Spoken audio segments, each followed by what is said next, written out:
Agora, vamos ao que eu quero propriamente. Quer dizer, e vocês vão ver que é importante situar essa pergunta no campo da educação terapêutica. Isso vai fazer diferença. Que eu pergunte o que um professor pode fazer por uma criança autista no interior da educação terapêutica.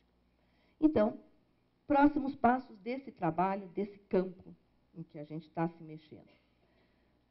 Nós queremos trabalhar com isso especialmente. Um professor de creche pode fazer por uma criança com risco de autismo ou de desenvolver psicopatologias da primeira infância. Mas eu quero mais que isso. Eu não sei se se trata de a gente pedir ao professor que encontre meios de educar uma criança autista. Eu quero perguntar a respeito do que pode fazer um professor por qualquer bebê. Mas eu não posso ir para frente tranquilamente sem lembrar uma coisa que talvez esteja presente aqui para vocês. A professora e a escola são também vilões, ou seja, há muito para se falar a respeito dos efeitos perniciosos, vamos dizer, da escola. Isso está na nossa cultura, está no nosso imaginário. Primeiro, nós temos que lembrar, então vamos falar dos nossos obstáculos. Agora, antes de falar, então, do que pode ser feito, do efeito da escola e principalmente da educação infantil para crianças com problemas, eu tenho que falar daquilo que obstaculiza esse trabalho, daquilo que impede, daquilo que faz, justamente, portanto, que a gente não encontre com tanta frequência crianças autistas passando pelas escolas e ficando maravilhosas. Enfim.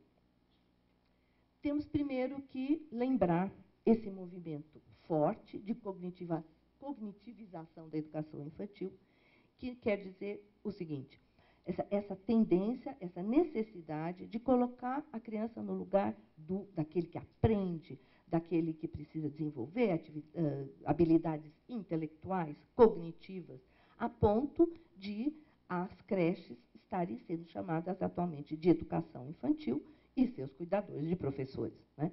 Sendo que, antigamente, não era esse o nome que era dado. Não é isso? Então, nós temos esse obstáculo, nós temos a medicalização, um grande obstáculo, que justamente faz o quê? Tanto a cognitivização como a medicalização produzem um efeito de apagamento do sujeito, de apagamento do lugar de enunciação, né? Apagamento do lugar lúdico, apagamento da possibilidade de deixar uma criança livre brincando. Não, ela não pode ficar livre brincando, ela tem que aprender enquanto está brincando. Né? Então, por isso, esses são obstáculos para o nosso trabalho e para um trabalho qualquer que seja de prevenção. Né? Se nós temos que operar na direção do sujeito, e se ele está apagado por esse discurso moderno, nós temos aqui obstáculos importantes. E a própria psicologização. Porque, pensem, eu me preocupo muito com isso. Quer dizer, quando nós vamos às creches, nós vamos ensinar os professores a considerar a dimensão do sujeito? Também não é isso. Isso seria uma psicologização. Né? Isso seria colonizar a educação.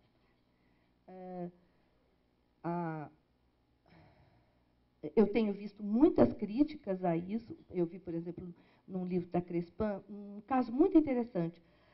Ela tem uma criança que tem um professor que não a escuta, e no ano seguinte é o contrário que acontece. Então, é a mesma criança tendo a oportunidade de ter o professor, dois professores em duas posições de um grande outro, completamente diferentes.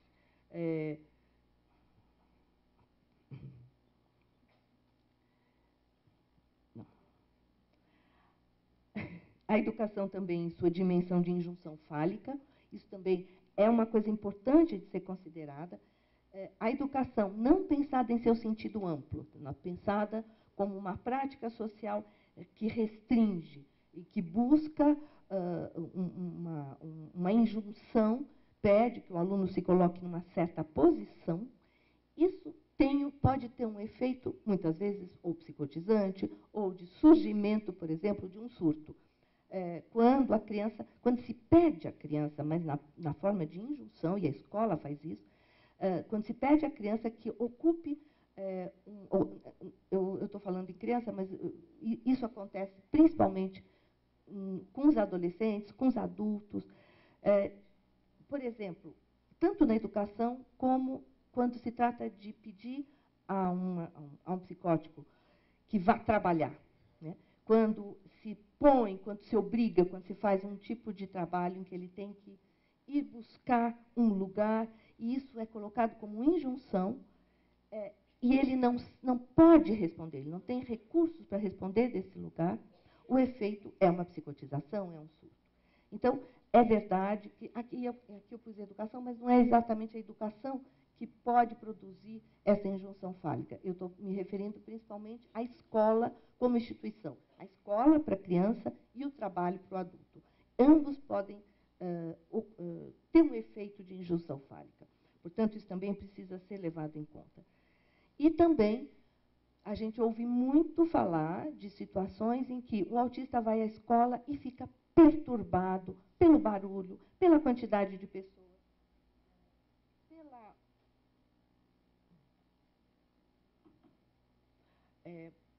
fica muito claro o quanto estar num grupo maior o impede de trabalhar.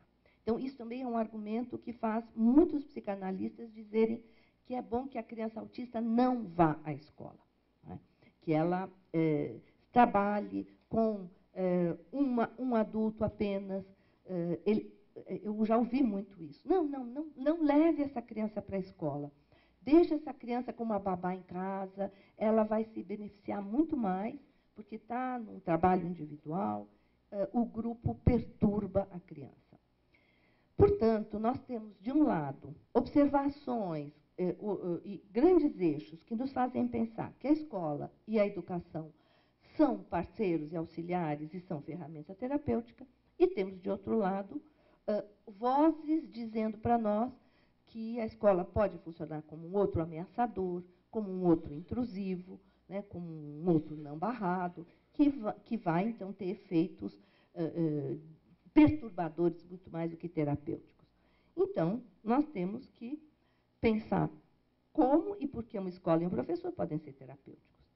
Então, onde há contradições, né, discursos contraditórios, vamos fazer distinções. É a maneira de, vamos dizer, enfrentar a contradição. Uma delas. Diferentes professores poderão promover ou obstaculizar a subjetivação de diferentes crianças. Haverá bons e maus encontros. A escola está cheia de bons encontros. Então, como fazer bom uso deles? Nossas hipóteses de trabalho. Então, essas são as hipóteses que estão na base da pesquisa e da metodologia IRT. Ainda não cheguei na metodologia IRT. Vocês tenham um pouquinho de paciência. Hipóteses. Um professor que realiza uma educação no sentido amplo, esse que eu mencionei, estará sempre realizando um trabalho de subjetivação em maior ou menor grau, para qualquer criança. Sempre há marcas, sempre há um trabalho de subjetivação. A posição do professor no discurso será determinante da possibilidade de operar na dimensão do sujeito, né, Rosa? E terceira hipótese, uma professora, entre aspas, avisada da sexualidade infantil, pode ajudar a reverter a desconexão e mesmo prevenir a instalação da desconexão, como fazem alguns bons avós ou tias. Isso aqui eu falo, gente. Eu pensei se eu ia pôr, se não ia pôr, resolvi pôr. Porque é para a gente debater, para a gente discutir, a gente está começando, é uma pesquisa. Eu não vim aqui carregada de certezas, vocês já devem ter percebido, né?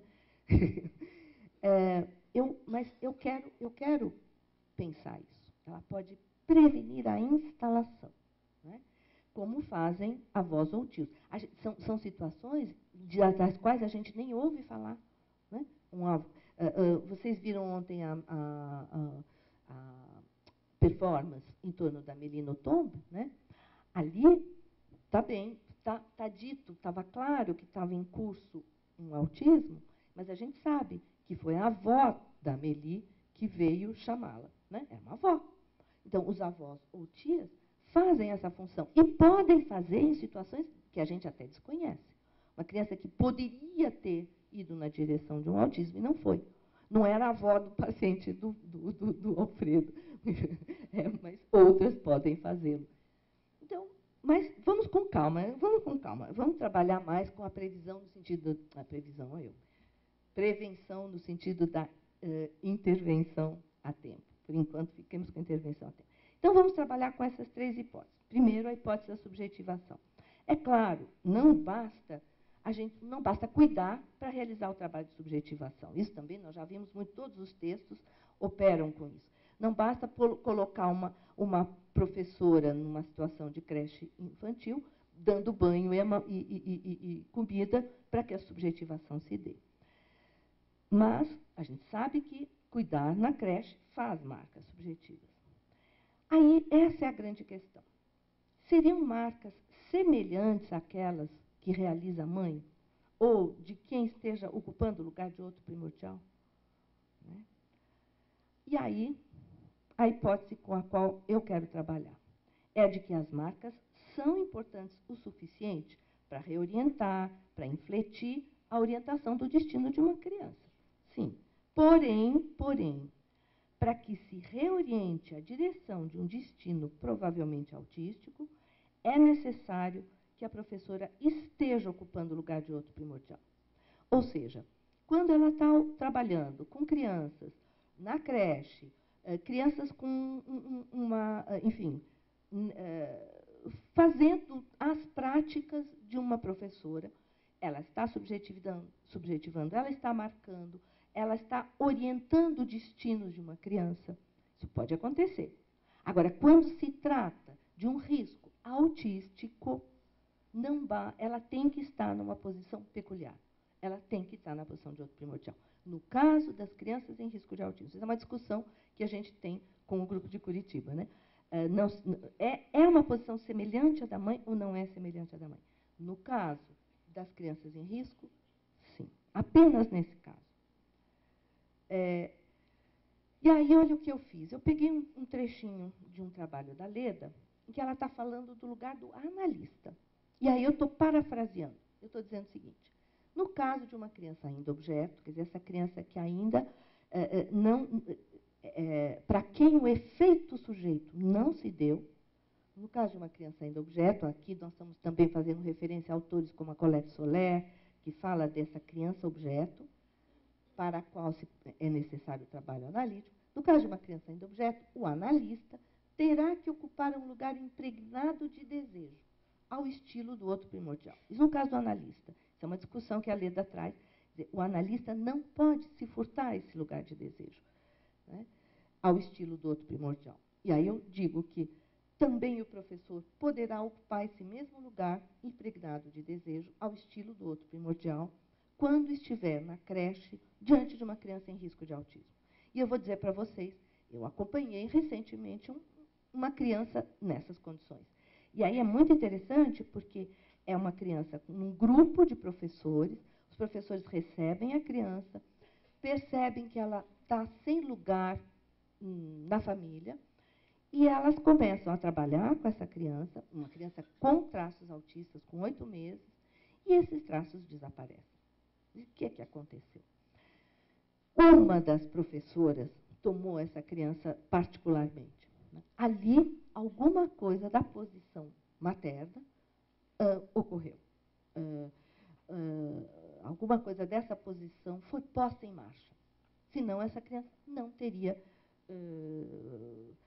tido a possibilidade de fazer uma nova conexão. Essa é a questão. Vocês querem discutir? A gente discute depois. Ainda trabalhando um pouquinho isso. Quando eu digo que a professora está em posição de outro primordial, eu estou querendo dizer com isso que ela está, de fato, capturando o bebê como objeto fálico, ou objeto de sua fantasia. Isso precisa acontecer, senão a desconexão não se faz. E aí, isso, claro, é uma exceção. Mas pode ocorrer. É uma exceção porque isso é muito grave, isso implica umas tantas coisas. Né? É uma discussão muito difícil de levar. Principalmente porque, nessa hora, o que essa professora está fazendo? Se ela está ocupando o lugar materno. Né? Enfim, é muito grave. por isso essas situações são raras.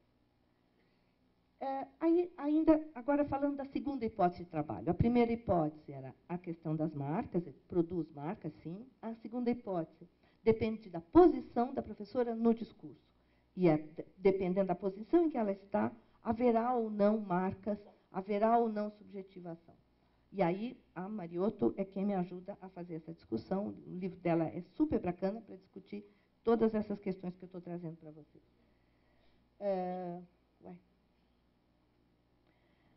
A posição de mestre é exatamente a mesma posição de uma mãe ou de pais quando eles estão fazendo o trabalho de constituição do sujeito. É uma inauguração do laço, é uma marca significante e é importante que esse trabalho se realize no interior de uma marca de ausência, de uma renúncia narcísica, de uma retirada que permite o surgimento do sujeito no bebê. O professor pode fazer isso. Eu tenho uma cena que não é com o professor, é com uma mãe, aí da pesquisa IRDIVAS, que eu adoro para falar muito disso. Eu pensei em trazer, mas depois achei que não ia dar tempo, então eu descrevo. É uma mãe que põe uma criança, a sua filha, de pé e a faz pular. E diz, pula mamãe, e para e espera que a criança pule. Ela tem 1 mês e meio. E a criança pula. Ela faz assim. Né? E aí ela faz de novo, pula mamãe. E a criança faz assim. E aí ela diz para a médica, viu, doutora, como ela já sabe pular? Então, ela está fazendo essa marca, mas a ideia de ser no interior de uma marca de ausência, de uma retirada da mãe, que ela faz, exatamente quando ela para e espera a emergência da criança, a emergência desse sujeito, e essa criança, vamos dizer, pega essa aposta, né? Pega carona nessa abertura e surge. Né? Quando um professor de educação infantil está fazendo isso, né, é uma posição de mestre, é uma posição que produz marcas. É um outro barrado, desejando, marcado pelo selo da falta, fazendo com que se abra um espaço, um lugar para o sujeito advir. O mestre moderno, o que fala em nome de um saber, é um cientista, é o que está, vamos dizer, pendurado na medicalização, é o professor que faz o seguinte, começa a falar da relação com uma criança, eu estou lembrando de um professor de creche, falando, mas então, eu acho que esse menino tem alguns traços e tal, e aí ela começa a dizer, eu li numa matéria sobre autismo o que a gente tem que fazer com ele. Quer dizer, naquele momento em que ela estava começando a fazer um laço peculiar próprio, ela se vale do saber da ciência, é o Itard fazendo a mesma coisa com Victor de Aveyron, para quem viu o filme do Truffaut, A Criança Selvagem. A hora que ele faz aquisições, ele olha para o menino, volta as costas e vai escrever no livro um relatório para a ciência. E o tecnocrata, o que opera com a mercadoria, em que seu aluno se transforma. O ato do professor não é mais o de inscrever o bebê na cultura e fazer nascer, engendrar um ser de linguagem. E aí, o que aconteceu com o resto aqui? Toda a técnica corre o risco de transformar o bebê em um produto, um a mais a ser consumido. É um exemplo da linha de montagem de uma creche. Uma professora vem se queixar porque a mantenedora diz que ela precisa dar banho um atrás do outro e não dá tempo de o bebê brincar na água. Ela diz, ele gosta tanto de brincar, de bater as perninhas, e eu tenho que dar banhos um atrás do outro.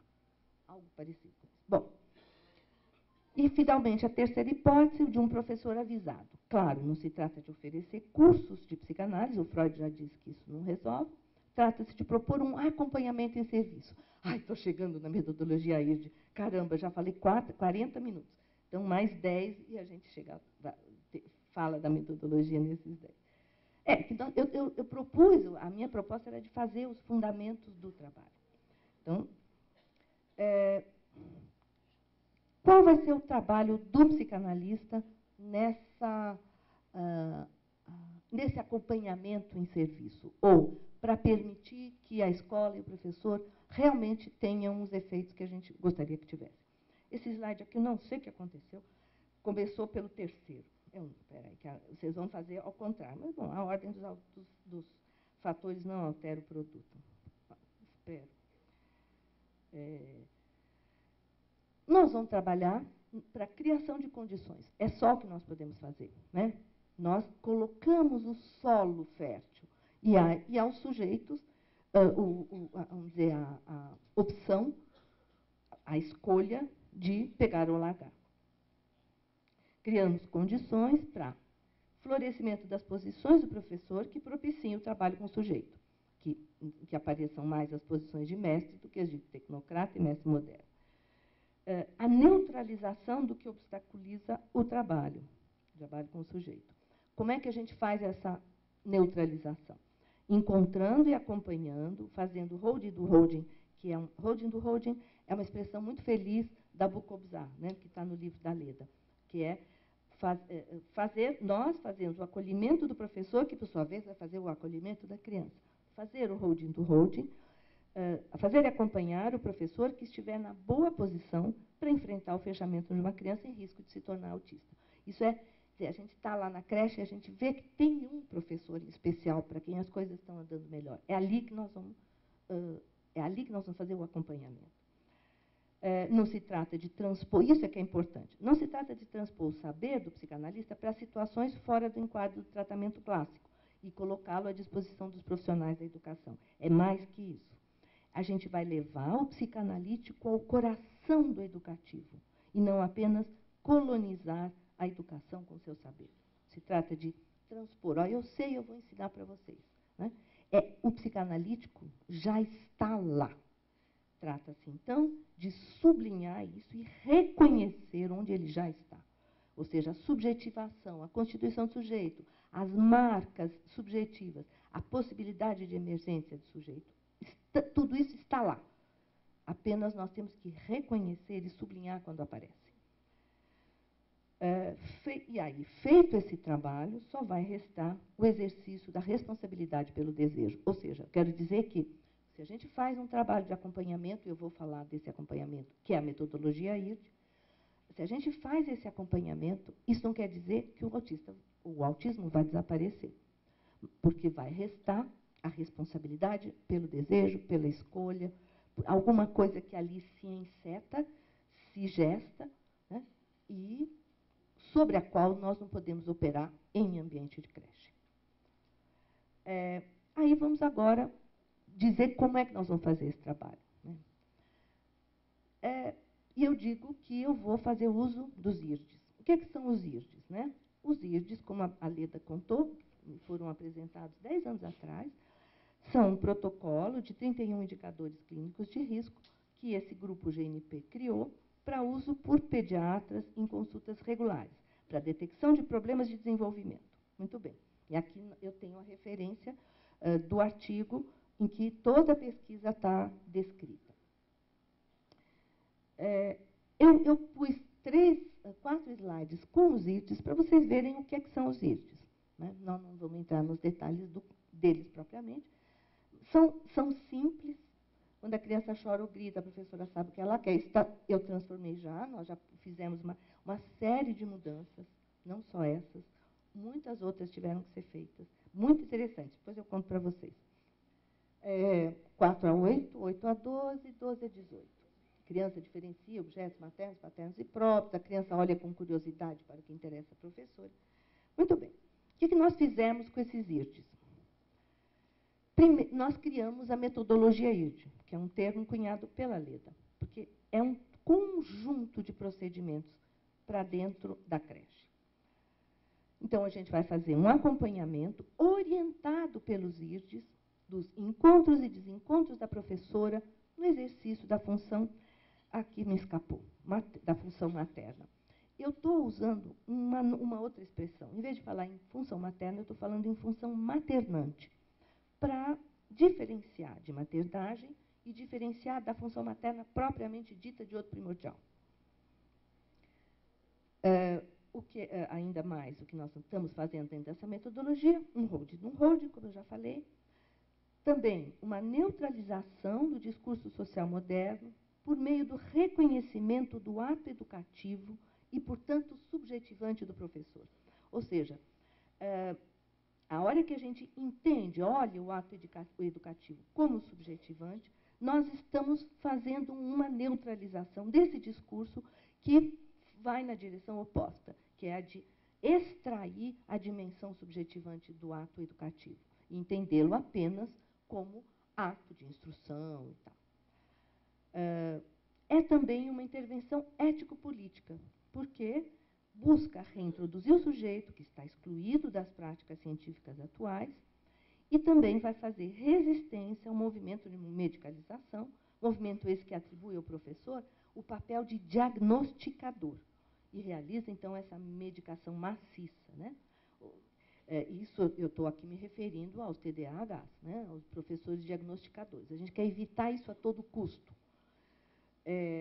Ou seja, e evitar diagnósticos não só de professores, como dos pais. Não sei se vocês viram esse protocolo, que é um protocolo que se dá para um pai de criança com 1 ano. Quando a criança faz 1 ano, esse protocolo é dado na mão do pai e ele faz lá cruzinhas, põe sim, não, sim, não, sim, não, e aí o resultado final é se meu filho é autista ou não. Né? Esse é um protocolo que está sendo usado, né? Rápido e fácil. Né?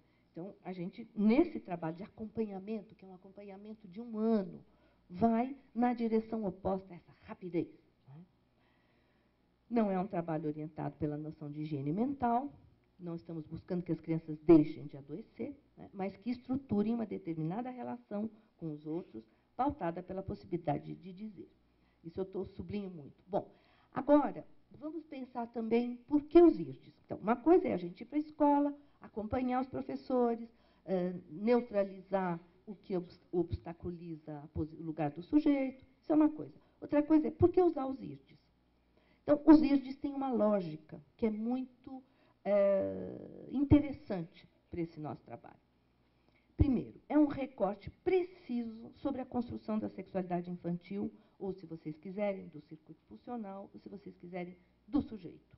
Né? Ele tenta buscar, ele vai atrás desse recorte, dessa dimensão, que é o da sexualidade. É disso que nós estamos falando. É dessa construção que nós estamos falando o tempo todo. E é essa construção que fica obstaculizada, desregulada, desmontada ou inexistente, né? No caso das psicopatologias da primeira infância. Então, é aí o IRD trabalha nesse recorte. Então, o IRD é um protocolo construído dentro da linguagem médica contemporânea, mas, embora seja dentro dessa linguagem, ele realiza isso que a gente chama, então, de torção a partir da psicanálise. Ao introduzir dentro do protocolo, em seu interior, em sua estrutura, primeiro, a colocação dos IRDs em forma afirmativa, ou seja, a criança faz isso, ela olha, ela sorri, e não ir lá buscar, ai, a criança não está olhando, não está sorrindo. Né? Eu costumo dizer para as professoras no treinamento agora da metodologia IRD, né? Eu digo para elas, olha, nosso alvo não é caçar crianças com problemas. Nosso alvo é promover saúde mental. Né? E eu digo, porque quem procura, acha.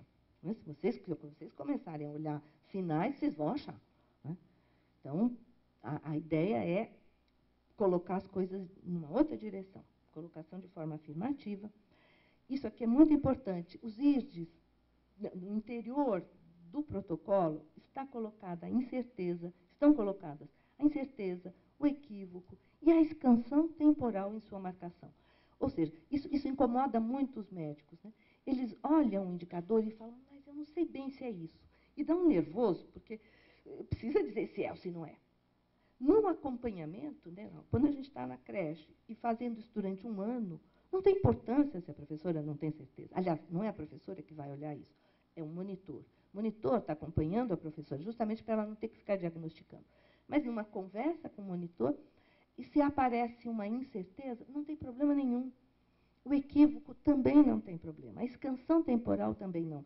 É uma coisa que se acompanha no tempo e depois, retroativamente, se olha para trás e se vê se aquele indicador efetivamente se instalou, se aquele traço está lá ou não. Nós temos tempo, nós temos esse primeiro ano de vida para acompanhar e ver o que está acontecendo. Né? Não é um protocolo que tem que ser rapidamente preenchido. Então, isso tudo faz do IRD um instrumento particularmente interessante para fazer acompanhamento. e a avaliação a pré-cor retroativa, já falei, e o uso do indicador como referência de leitura e não como pauta de conduta. Então, a gente está fazendo uma leitura desses bebês, como o Alfredo sempre fala, leitura de bebês, e não observação de bebês, né, por meio dos IRDs. Então, voltando então à minha questão, né, o que um professor pode fazer por uma criança em risco?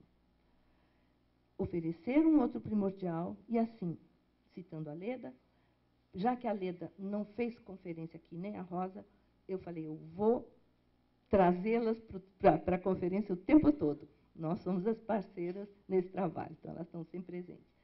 Oferecer um outro primordial e, assim, prevenir a tempo a instalação de defesas maciças de proteção do psiquismo em risco. Isso para a criança, para quem está em risco uma evolução autística. Porém, o que um professor pode fazer por uma criança sujeito no início de sua subjetivação? O que pode fazer um professor pela saúde mental de um bebê?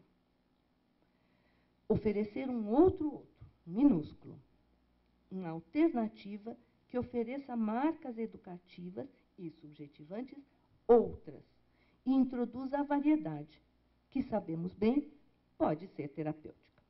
Muito obrigada.